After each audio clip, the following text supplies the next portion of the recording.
to share all of that with us. And what an amazing presentation. She's incredible, guys. Give her another round of applause.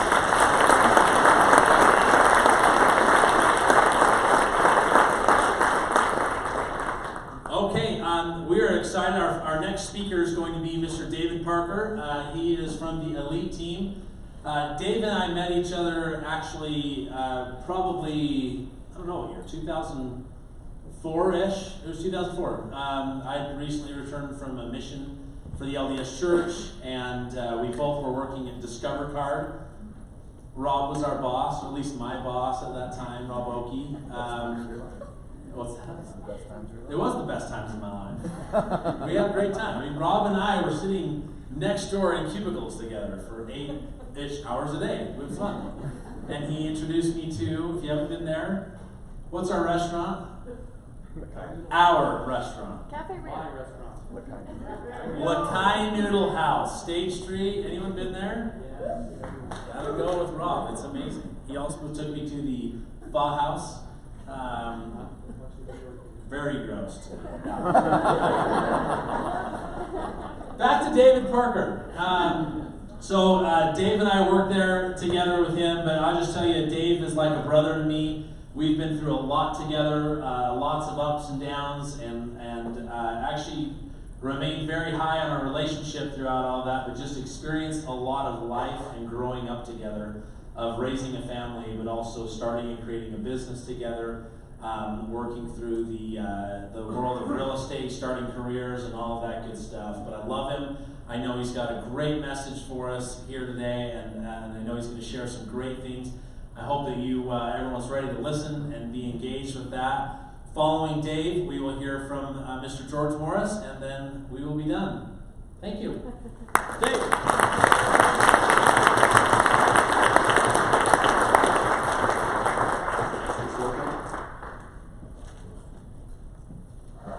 Thank you, Heather, for that. That was amazing. I have a special place in my heart for Heather. When we sold our company to Everest, my mom was our principal broker, and part of it was to have her work with Everest. And Heather was actually my mom's boss and a really great friend. And they always say that if you want to do something nice for someone, do it for their children. But I would also say do it for their parents. And she was a great friend for my mom, and still is. So thank you, Heather. It was a great story. Glad to be here today with you guys. This is not loud enough. Put on your tie. Perfect. Is this better? Okay, thank you. Clicker's not working. We just go. Maybe just start with the first slide. So my kids, it's Halloween time. My kids have asked me a question. Have you ever been scared before? And I think coming up and speaking is a pretty scary thing. But I thought about that. I said, what's the scariest time of my life? And I remember when I was first married, I lived in West Valley, one of our friends' basement apartment. And it was about 3 o'clock in the morning. My wife had taken some Ambien, so if anyone's been on Ambien, you can know that some weird crap happens. In fact, she's there right now, and she told me, you won't tell that story, but yes, I will. So, anyhow, she woke me up about 3 o'clock in the morning, and she shook me, and I was sound asleep, and she whispers in my ear and says, "There's a Chinese man in the closet." So not just a man, not just I saw something, I think I said, but a Chinese man is in the closet. So immediately I stand up, I am ready to fight. I'm like, here we go. Let's go, Mr. Chinese man. I go click on the switch, and there's obviously nothing in the closet. And she goes, oh, and I'm like, what, where is he? I think I was dreaming. So that was probably the scariest time of my life, where I thought, that fight or flight, happened right there. And connecting that, there's not a huge connection, but I'll make a connection because I want to tell that story. Because she's here and I want to embarrass her. But you can be certain on things and be completely wrong. And I know George has said this before as well, but you can be absolutely certain and be wrong. I want to talk about some things today, and Heather had mentioned a few things that you might have heard before and that you might feel like you know. Or you might feel like you maybe know something different and you think that you're certain on that. And I would say maybe be open to some new things hopefully I can share with you that has brought me a lot of success in my life, a lot of happiness. And there are a lot of things that have been taught through Everest, a lot of their foundational principles that I want to speak today. So I want to go over 10 things you must have to have a successful career in real estate. Most of us have seen this picture that shows the iceberg with success and all the things that you don't see below it.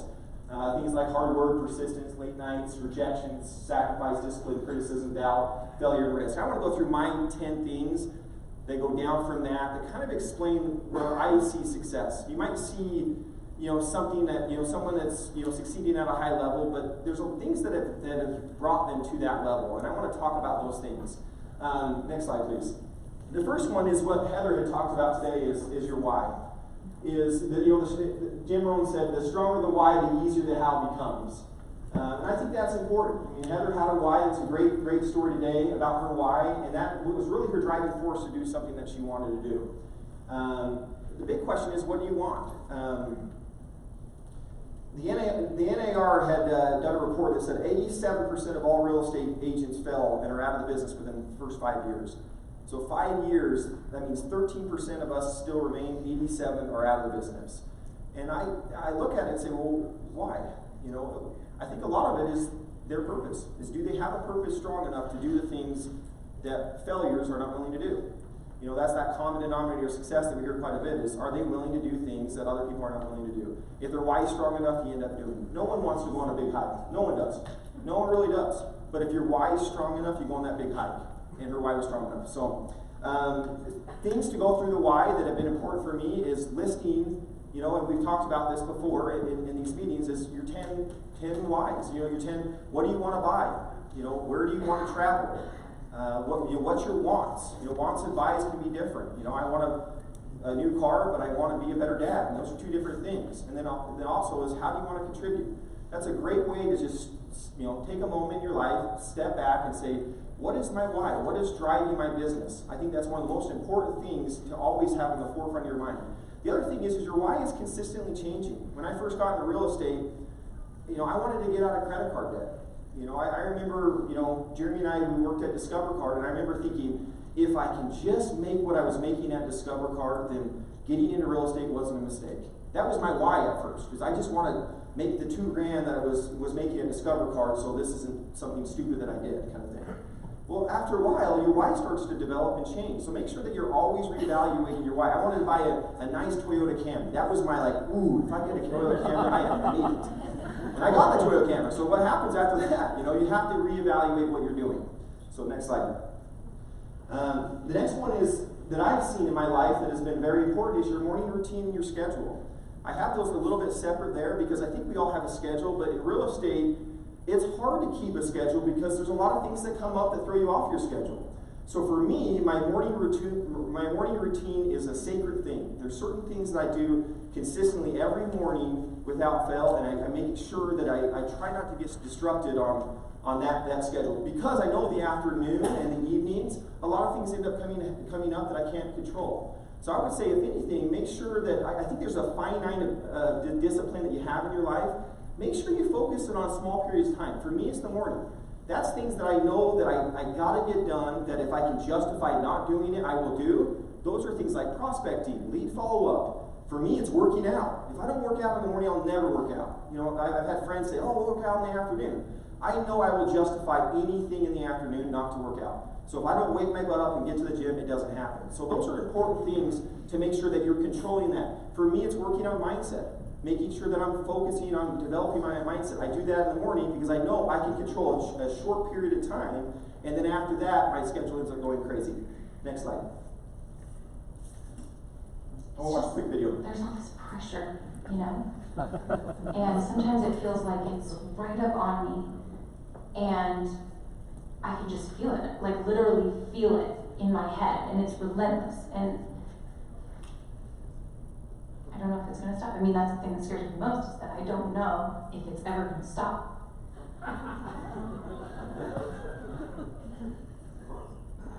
You do have a nail in your head. But it is not about the nail. Are you sure? Because, I mean, I'll bet if we got that out of there. Stop trying to fix it. No, I'm not trying to fix it. I'm just pointing out that maybe the nail is causing. You always do this. You always try to fix things when what I really need is for you to just listen. See, I don't think that is what you need. I think what you need is to get the nail. See, you're not listening. Okay, fine. I will listen. Fine. It's just, sometimes it's like, there's this achy, I don't know what it is. All the sweaters are snagged. I mean, all of them.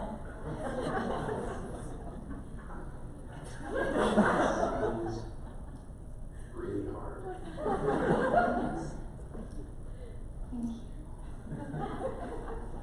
Ow! Come on. If you would just. Don't.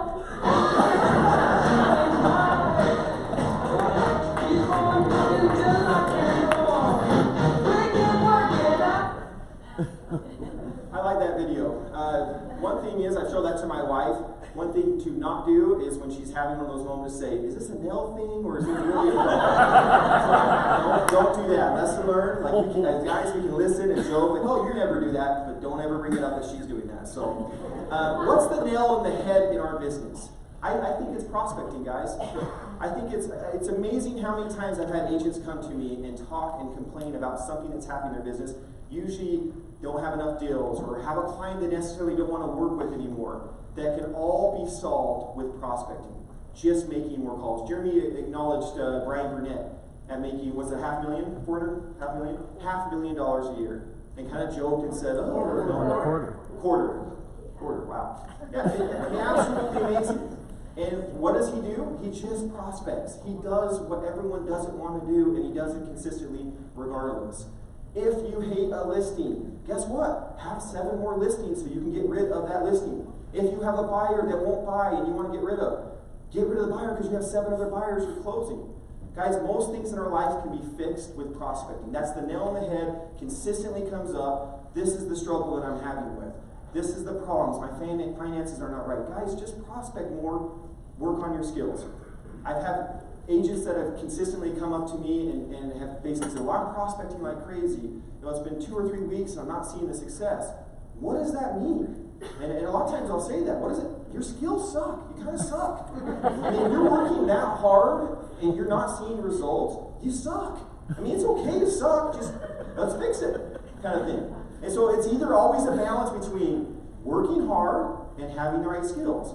The better skills that you have, the less hard you have to work to get the same results. So make sure that you're balancing between that. If you know you're working hard and you're not seeing the results you are, work on your skills. You know, if you have high skills and you're not seeing the results, maybe you need to work a little harder. So it's balancing between those two things. Next slide. Mindset. These are foundational principles within Everest. What are we doing to protect our mindset? If anything, the agents that have been around for a few years, and even that first year, this is a tough business. This is not easy. We had our year-end dinner, and I had all the spouses of the team there, and I gave a little bit of a talk, and I told the spouses, guys, you have no idea how difficult this business really is. Because it's so difficult, what was it, 87% of us are out within the first 5 years. Having a good, strong mindset is one of the most important things that you can do, is to make sure that you're protecting things that are going in and things that are, good things and bad things that are going in. Are we giving, we're basically, statements that we need to stand guard at the door of our minds. That was a Jim Rohn statement. Good and bad. Good things are we reading good things? Are we listening to good books? Are we participating in meetings and trainings and things like the Morning Ascent or the weekly meetings and summit, things like that? Most of us are here because that you're doing a good thing to help protect your mindset. Bad things. Well, what's the negative things out there? Social media can be completely negative. The news. My sister's works for KSL and she's on the news consistently. I have a hard time watching. She's amazing at what she does, but it's a lot of negative stuff. So I watch the highlights and the good things, but I try to avoid all the negative because it's downer. We got to make sure we protect our mindset. Can we participate in good activities? We took the team to Tony Robbins this year, and it was incredible for our mindset. We had like 3 hands that got raised up, and Jeremy asked who's going to unleash the power within in November. I would say if you have not been there and you're not seeing the results you are, you're making a mistake in your life, like period. It is absolutely life-changing. Who's been to Tony Robbins? Who would agree with that? It is amazing. Yeah. It is absolutely life-changing to go and to understand that how much more control that you have by doing that. So make sure you participate in things. There's Mike Ferry events, Tom Ferry events, Brian Buffini. There's so many other opportunities to protect that. It needs to happen consistently. It doesn't come organic. It's not one of those things you're going to wake up and say, oh, I want to spend 4 days jumping around. It's just not going to happen. So you have to make sure that you're forcing it. Next slide. Environment. One of the memories of my life, and I called George one day, is years and years ago, I went on, Davis County had a home tour thing. If you go on that and you love it, maybe it's changed, but when I went on it, it was the worst experience I've had. I literally was with the worst humans I have ever met. And I was going around with these individuals, and we were going through houses, and they were all talking about the different bit. I'm like, they're all overpriced. That's why they're not selling. Why are we here? Like, I literally walked away. I called George, said, I need to go home and take a shower first. I want to get whatever that was off me. And I thanked him for having a great environment, having Everest. Guys, make sure that you're surrounding yourself with great people. You know, the quote is, that you are the average of the 5 people you spend the most time with. I believe that's true. You know, the more people I surround myself with that are good and motivating and are succeeding, the better that I end up becoming. Make sure you're doing that. This is a great environment. Let's make sure that we protect it. Next slide. Hey, leadership. Leadership's such an important thing. Leadership is influence. That's it. Nothing more, nothing less. John Maxwell. He's incredible at leadership. I mean, on every aspect of our life that we're leading something. You know, if you're a parent, you're leading and you're influencing your child. If you're married, you're influencing your spouse. If you have a significant other, you're influencing them. We're influencing consistently agent to client. A lot of times, you know, I can't tell you how many times I had a client that got emotional and were making decisions on emotion, not logic. And there's times that I had to step in, persuade and influence them to do the thing they're supposed to do. See the bigger picture. But I know if I got within the motion as well, deals would have been lost, money would have been lost, you know, mistakes would have been made. It's important for us to become great leaders. Agent to agent. It happens all the time, guys. We're not, you know, this is a low entry barrier to get into this business. We have a lot of agents that we need to influence.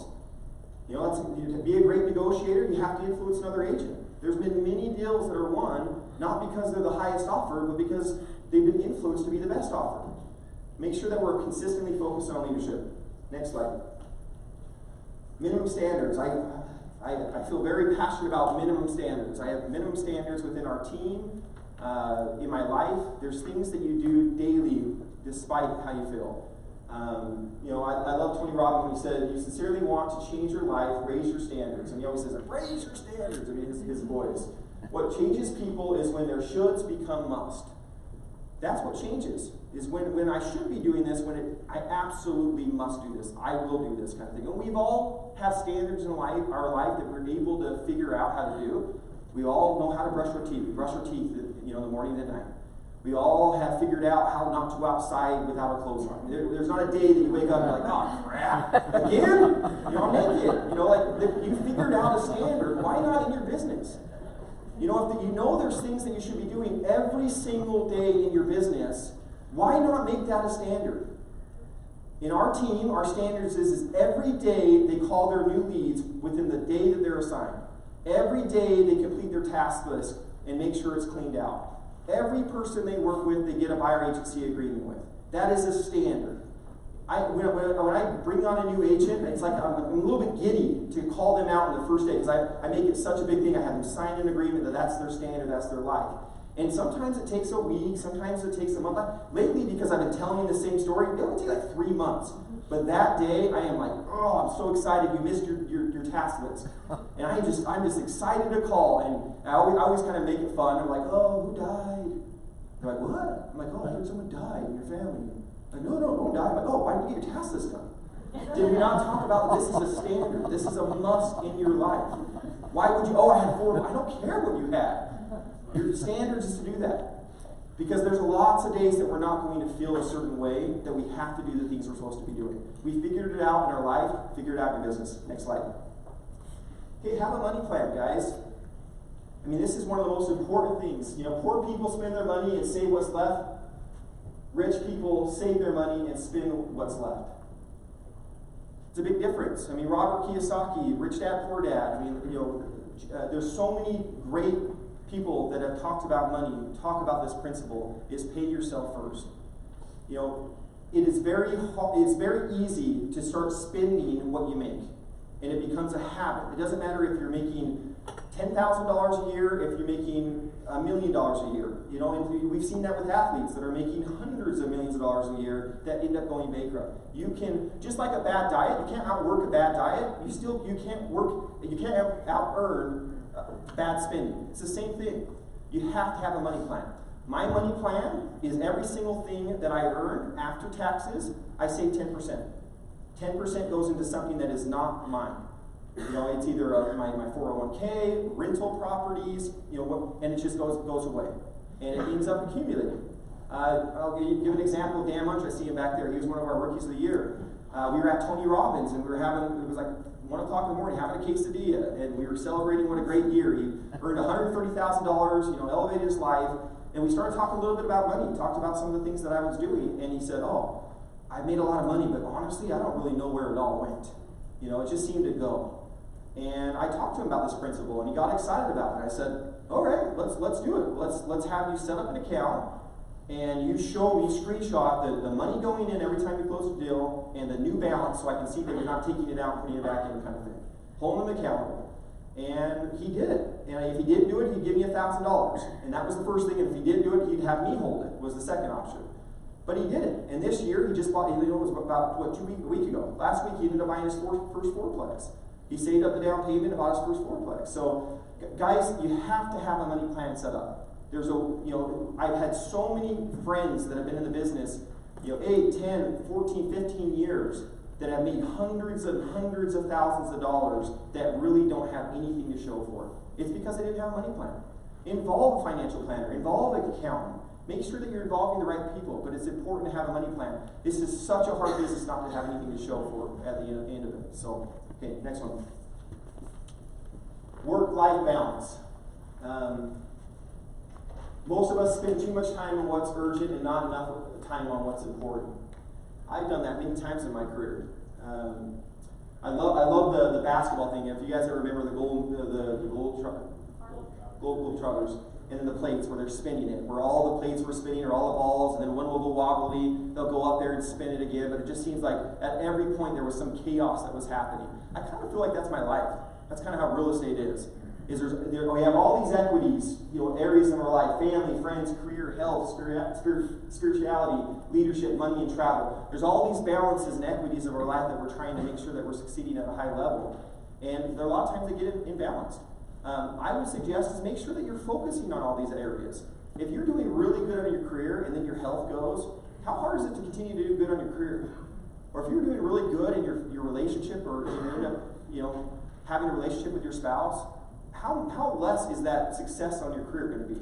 It's important that we focus on all these areas. They're all going to have different, issues and times that we have to focus on it. But make sure that we're consistently, just like the ball spinners, make sure that we're focusing on it. I remember early in my career getting some coaching by George. Jeremy and I were at our old building, and George was doing a training, and we were looking at going from 150. How do we go from our 150 income that we were making up to 250? And George got out there, and I'm going to show you guys the way, and he mapped every single little thing out. This appointment, you're going to do this, and then half of them are not going to go, and then you're going to do this. I mean, he just mapped this thing out. He spent about 30, 40 minutes doing it. And I remember just sitting, waiting for my turn. And the whole time he was teaching this thing, I kept going through my mind, that's great, but I will be divorced.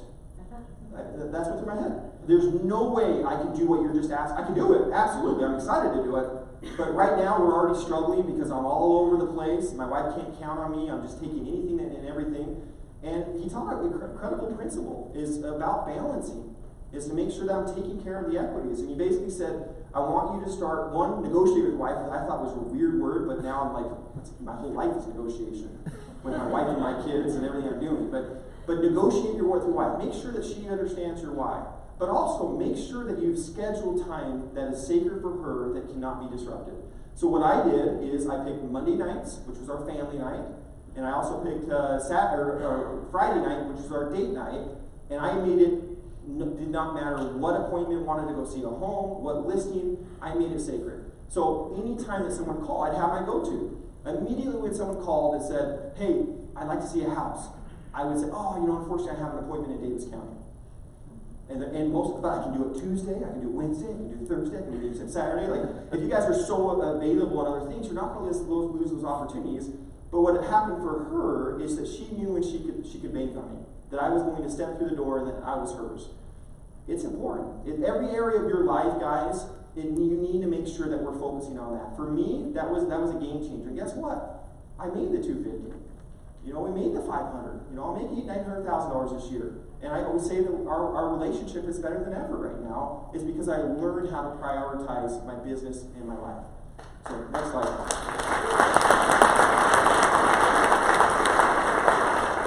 She's smiling, so she's probably like, no, it's not. It's not good at all. No, I think we're good. So, number 10, constant and never-ending improvement. We got the George Morris quote. Next to Jim Rohn, Tony Robbins, John Maxwell, and then George Morris. Wow. You can do and handle more. You are unstoppable. I remember so many times having these trainings where I felt overwhelmed and I felt uncomfortable. And I don't know if George just could read it, but he would say, you can do more. You can handle more. Enjoy the process. Make sure that you understand is be comfortable with being uncomfortable. If you're going to grow, you're going to feel uncomfortable. George did a whole summit where he talked about the vent. You guys remember that summit where are you getting to a point where you feel uncomfortable and immediately open the vent? Because that's the easiest way is just, okay, whatever you're trying to do that's making you feeling uncomfortable, you open the vent and release it kind of thing. We do that too soon. We give up too easily. Guys, get comfortable with being uncomfortable. That is something that's consistent and never-ending improvement. Small changes equal big results. I look at it, and Heather gave me a compliment, but I would say that all I am is just consistently just changing a little bit at a time. I get a little bit better here, and then I do a little bit more here, try to make sure that I'm making consistent things. I've done this for 13, 14 years, and it's just consistently just improving. Trying to do a little bit more each year, try to focus on a little bit more every time. Stop comparing yourself with others as well. I look at these awards and we just rush through them, and logistically that's about the only way you can, because in order to get something out of these is just to kind of read it, celebrate, maybe give you a plaque later on, which is great. But a lot of us that are hitting these $25,000, that's the first time that you've ever done that in your life, and it should be celebrated. Sometimes it's hard where you're comparing to the people above you, like, oh yeah, I did 25, but man, that guy did 50. Or I did 225, but man, Brian Burnett, he did 500. It's very hard. Don't compare yourself to others. Compare yourself with what you've done in the past and what you're doing now. If you had your best quarter ever, celebrate that. That's great. Make sure that you're having a better one. If you had a great quarter, but you know that you didn't do as good as you could, then make sure that you're making those adjustments, those small changes. Last thing, I'll give the time back over, is a question that I give myself quite a bit, and I want to make sure that I just express it. Is it worth it? This process has been the most difficult thing that I have ever done.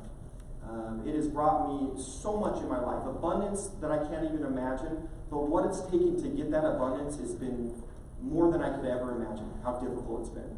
And the question is it worth it? My answer is yes. It has been absolutely worth making the changes, making the discipline, adjusting the things that I needed to adjust to be able to do what I'm doing in my life. I've seen it with all the equities in my life, is be able to do the things. Jim Rohn says that if someone hands you $1 million, you better figure out how to become a millionaire pretty soon so you can keep the money. And I believe that. You have to become a certain person to be able to earn the income that is here, the potential. It is unlimited. We're seeing some of these numbers. It is absolutely remarkable what you can do in this industry. Life-changing, generation-changing.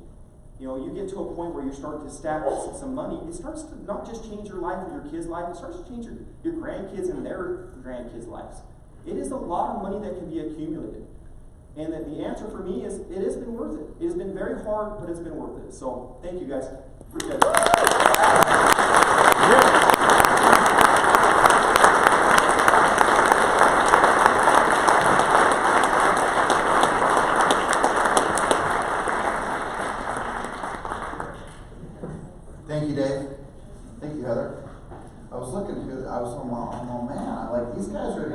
doctorate in real estate. Then I didn't realize they were your parents.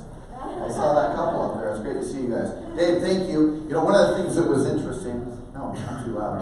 Am I too loud? All right. One of the things I love about Dave and Jeremy is when we had the opportunity to talk about the creation of Everest. My favorite story still to Dave and Jeremy is, I said, now we're starting this brokerage. I want you to know it's not going to change anything for you. And I still remember Dave or Jeremy's comment. They said, nothing that I have ever done in my life has had a bigger impact of changing my life than the fact that you created a real estate company. So anyway, I'm so grateful for you, Dave, and everything that you do, and all the people that you help, and all the people you serve, and the difference you're making. It is absolutely awesome. And same with you, Heather. It's inspiring to hear your story and to hear your kind heart. It is impressive, especially in such a short time with such tragedy occurring in your life. So good job. It's awesome. With that, I was thinking about today, and I take usually weeks and weeks to decide what I'm really going to talk about. And jokingly, I'll walk out the front door, talk to Kenzie, talk to Jennifer, talk to anybody, they'll say, what are you going to talk about? I have no idea. And yet the reality is really I do, because it would be inconsistent to not be consistent with the message.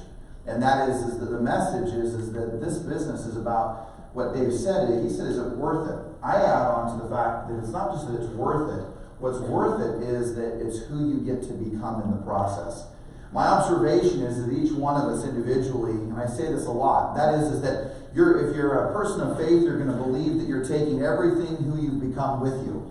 But even if you weren't that, to Dave's point, he said, look, you're changing the lives of not only yourself, but your family, but the people and generations to come by who you become and the legacy that you live.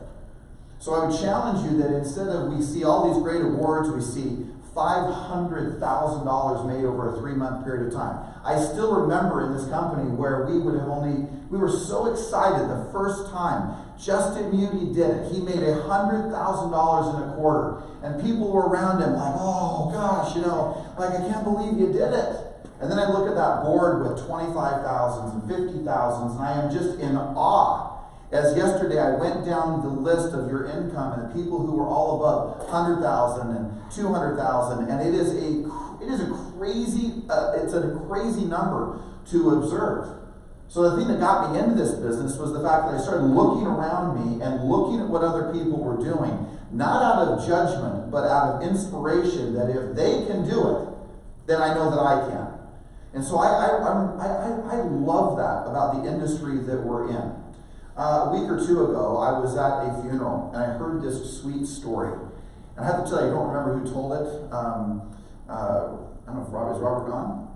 He's gone. All right. Well, we're going to tell a little sweet story about Robert and one of his family members. His father passed away, which is my uncle. I can't remember who told this story, but I was so touched by it. And it's so simple and so small and really cute. It really is. And it's this. It's a little girl who's in her class, and she's in class, and her teacher says, you know what? It's impossible that a whale, the teacher says it's impossible that a whale can swallow a human. It's not possible because their throat is way too small. And the little girl raises her hand in the room and says, no, you can. No, you can. A big whale can do it. I know, Jonah was swallowed. And then the teacher says, no, can't be done. And then the little girl goes, well, you know what? I'll find out. I'll ask when I'm in heaven. And then the teacher responds back and says, well, how do you know Jonah's going to heaven? What if he went to hell? And she says, well, then you can ask him. And I thought, what a great story from this standpoint. And it really inspired me because this whole mantra, right, that Tony Robbins and others make is, can you possibly be a little less judgmental and a lot more curious? When I sit there and I watch like a Heather or a Jeremy or Dave and others, Rob and others and agents that have just worked through this seems really loud. George, you're loud. I am loud. Like a gunshot across the lake. Right. Yeah, that better? Lots of echo. Weird. Always. This happens every single time. But can you hear me back there, Dave? I think we're going to switch it up. Let's switch it up. But I'm always reminded of just Tony Robbins' statement, right, of be a little less judgmental and be a lot more curious. And I have always been touched by that, because I think that as we sit back and we go through this process together, is that we'll look at people like a Brian Burnett who earns $500,000. Or we'll look at where we've been, and we'll look at the struggle and the challenge of it, and we'll put great judgment in regards to what is happening and what others are doing. And yet what we could do is, if we took a step back and we were just more curious, there could be so much more learning that would go on. So what I hope today is that you are so much more than you ever were before committed to learning. You know, if you don't know this, you may not even feel it, but there is market shifts that are occurring. There are less listings that are selling. There are days being added to the days on market. There are things that are occurring, and you can pay attention to all of that. Or you can pay attention to the things that are really going to change the outcome of how you build your life. In the end, every single principle that Dave or Heather spoke of was really about who you become in that process. And as you become more, you're going to be able to do more. So you start looking around you, you start saying to yourself, well, what does it take in today's market to be successful? What does it take so that I could earn more? What does it take if I could actually do more transactions? What would it take to actually elevate the amount of time it takes me to do what I do? Because this business, there's nothing about it you can't learn. There's nothing about it you can't do. And I can stand up here as we sit in base camps and morning meetings, and sometimes I'll get people like, oh, you know, I'm really sick of being inspired. I want more skill sets now. Then I'll talk about skill sets, and they'll say, I want to be inspired now. I don't want skill sets. And I mean, the thing is what's interesting about that conversation is this is a meeting about breathing inspiration into your soul, to your mind, to your heart, to help you recognize what drives you and moves you. I can sit up here and talk and give you the best listing presentation. I can talk about your buyers. I can talk about your sellers. I can talk about your objection handlings. We can discuss and role play numerous different things. I don't know if you figured out this. Some of you may not yet have. You may be living in the box of Everest, which every day there's role playing going on. And every day there's a morning meeting that's going on. And every day there's a place where you can elevate your skill sets. And where you can become a master of the way in which you prospect, present, and the way in which you close a sale. And to Dave's point, people will show up like that. That was brilliant, by the way, Dave, about the lady with the nail. I've seen that and I've never applied it that way. And I'll have people come to my office and like, I don't know what's wrong. It's just me, the market. And I want to like scream and grab them by the collar and say, prospect! Because if you would prospect, all of it would change. Some of you are asking the question, well, I don't know if this is going to work for me. And you've maybe talked to 6 people today. I mean, maybe. And most of them are probably your family, including your mom. And if they're not selling, you're like, I don't know if this is going to work.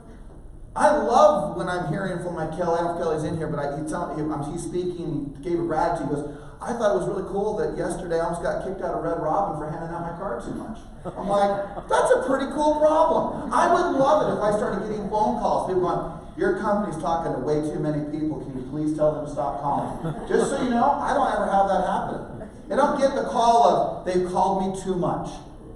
Now, if I get someone who's highly offensive, I get that. But the reality is that is so far and few between of who you are. I would love it if I had more problems with you calling too many people and being too assertive, too aggressive, too tenacious, and putting so much pressure on the fact that you want to meet with someone, they just like, I can't take it, I got to call the owner of the company. But it's not happening. Because I know we're not talking to enough people. And so when you're looking at your income and you're questioning all your challenges and you're wondering why it's not working, recognize that really what needs to drive this business is the fuel that you put into it, which is the way in which you prospect. It is the number of calls. It is the door knocks. It is the people that you talk to. And it doesn't, to me, I frankly don't give a crud where your sources of business are. I don't care if they're internet leads, FSBOs, expires, just listed, just sold. I don't care if it's door knocks. I don't care if it's by phone, smoke signals. Just talk to people and watch what will happen to your career. And then you'll be like, oh my gosh, it's so magical. And then someone like me will come and go, hey, hello, if you want to double your income, guess what you can do now? Does anybody know the answer? Double the amount of people you talk to. Like, I'm not really that bright. I always can hear myself. I'm married to a Jenny. I was saying, you're not a smart man. I know a lot is. Like from Forrest Gump, I'm thinking, I'm really not that smart, but I'm pretty smart enough to figure out, with no college education, all these people have master's degrees, law degrees, masters in economics, masters in business, finance, accounting, and I'm like, well, I couldn't pass Math 105. But I can figure out that if I double the amount of people I talk to, I can double my income. It seems magical. But I am smart enough to figure that part out. So I would just ask you that as you're moving through your career, just look at the realities of this business and what's possible for you. There's nothing that can stop you, nothing that can prevent you from winning this game of real estate unless you stop talking to people. You know, up on this board is the word Inspiro. That word means a lot to me. Back in 1992, I stood looking over my sister, who was 29 years old, 10 years older than me, and she had just lost, if you would say, her life. She had no pulse, she was not breathing, and she had just been brought in. She worked at a little workshop. She was mentally handicapped, and as I saw her brought in and she was literally laid at my feet, I remember at that moment of realizing that she had lost, obviously, all breath, all pulse, and that was when myself and my cousin-in-law jumped down and we started doing CPR. And I don't know if you've ever done true blue CPR on someone, but as you're pumping their chest and you're breathing life, you're trying to breathe life back into them, to bring them back, to get them conscious, to get them to breathe on their own. And that word, for some reason, has always, it's almost been a spiritual journey for me, of that word Inspiro, because what it really means is to inspire, to breathe life into other people. And on that day, and as I heard those words of the root of Inspiro, meaning inspiration, I recognized that if I want to win the game of real estate, if I want to inspire people into action, then I myself have to be inspired. So what inspires you? What moves you? What drives you into action? What is it that makes you pick up a phone even when you don't want to? Talking of mantras that I often say is that it doesn't matter how I feel, I do it anyway. Does it really matter if you don't feel like prospecting? Does it really matter if you don't feel like knocking a door? Most of the time you may not even feel like doing any of that. But even if you don't, does it excuse you from the right and the privilege and the opportunity to knock doors? How many times, just talking candidly, if you were in my office, and I said this to someone today, and I said, oh my gosh, that's good, I'm going to write that down. I don't remember who I was talking to, but I was walking to someone, they go, now don't bring my name up in this. That's what everyone says when I say I'm going to talk about this. And I remember as I was talking, I wrote this little note, and it made me remind myself how tired and how sick I used to get that when my daughter, my son, or sons and daughters would come to me, or they would ask for something, and my first response was, nope. And they're like, and I go, hey, I want to ask you a question before they even get it out of my head. No. Well, I want it, no. And to your point of yes. And I realized that I was so conditioned to say no because of the way I was raised. Because I don't know about you, but I was raised under this banner. Hey, Dad, I really want to go to Disneyland. Oh, we can't afford. And you want to know, just to be candid, I mean, I've made it through my life. I'm still whole. I made it through my youth. But you want to know when I showed up at the happiest place on earth, which is Disneyland, and I was 18 years old, I was ticked. Because I had a parent who constantly said, nope, nope, don't have money, nope, nope. And I thought to myself, how many of you in this room, by the way you are living your life in this business, the constant answer to the people that you love, you adore, and you look at them, and always the answer is, no, I can't afford it. I would just ask you this question. Could you at least finish the sentence? No, I can't do that. I can't afford it because I decided that when I was supposed to be working, I worked on my email. I worked on my Starbucks little mocha copa whatever thing you went and got. And then you went and you said, hey, right when I got in the office, hey, who wants to hit lunch? And then you want to talk about the weekend. And then you wanted to do anything within your power to not prospect. If you are honest, in most cases with your family, for those that you love, when you keep saying no, it is because you decided that only 1 hour of prospecting was enough. How many contacts, how many hours will you give up to constantly be able to say no and to buy into your story of either blame or your blame of the victim that you think you have become because of the market, the conditions of the market, the changes in the market, the other agents, and the classic, if you didn't hear this recently, oh, but I don't want to call all the same leads that everyone else is. Do you know how many homes are going to sell this year in this country? 2 million. Do you know how many internet leads there are this year going to be? 1 billion. You're all calling these same leads. Isn't that interesting? 1 billion internet leads, but only 2 million homes will be sold in this country. So how is it that we cannot all be calling all the same leads? And how is it that 97% of every single homeowner in America is above the actual value, meaning they have equity in their home, and they could sell it? And that every single person in the state of Utah is a potential client. That they could either sell their home or they could buy their home if the right leader shows up and leads them and navigates them through the process. That is your role. That is your objective. That is your privilege. And that is to lead. So years ago, about 4 or 5 years ago, I'm driving up a canyon. I'm on a Harley Davidson. I have Jennifer on the back of the Harley. And as we're driving, all of a sudden, I'm whipping around these corners. I'm on a Harley that I've told this story very seldom because I'm not really excited about it. It's pretty. It's not pretty. But as I'm driving up the canyon, all of a sudden, I'm accelerating fast at these turns, and we're going up to the top of what's called the Grand Canyon of Kauai. Anybody been there? No one? All right, a few of you, right? Pretty windy. As I'm winding, I accelerate, and the sad part is I don't slow down enough. And myself and Jennifer go flying out into bamboo stalks. And the bike and everything, and I am petrified that I have done something that would cause tremendous damage, not to the bike. I didn't give a rat's, you know what about that. I cared about whether she was okay. And the thing that was so, I still remember in shock as I turned around and wanted to make sure she was okay. It was that day that I asked this question later in the day. And I asked myself, what is my role as a leader in my family? What is my role as a leader in this business? What is my role as a leader, as a CEO? What is my role if I'm you as an agent? It was that day that I decided and I knew what I was. Fail at all things. But the one thing I will not fail at is to protect my family, to protect this company, to protect the vision of this company, to protect an agent, its environment, its mindset, elevating and protecting their skill set. Everything we do as a leader ultimately is driven down to who are we as a protector. When you look at your family as a matriarch, patriarch, as you look at the people you have responsibility for, the stewardships of your life, what is your role? When you meet a client, do you sit there and just look at a commission, or is it as a stewardship that I have a privilege, I have a stewardship to protect them? My observation is that those who win the game of leadership understand clearly their role. And it is number one, almost above all things, a protector. The second thing, and I shared just a moment of this in the morning meeting this morning, but I would tell you that it is there to teach.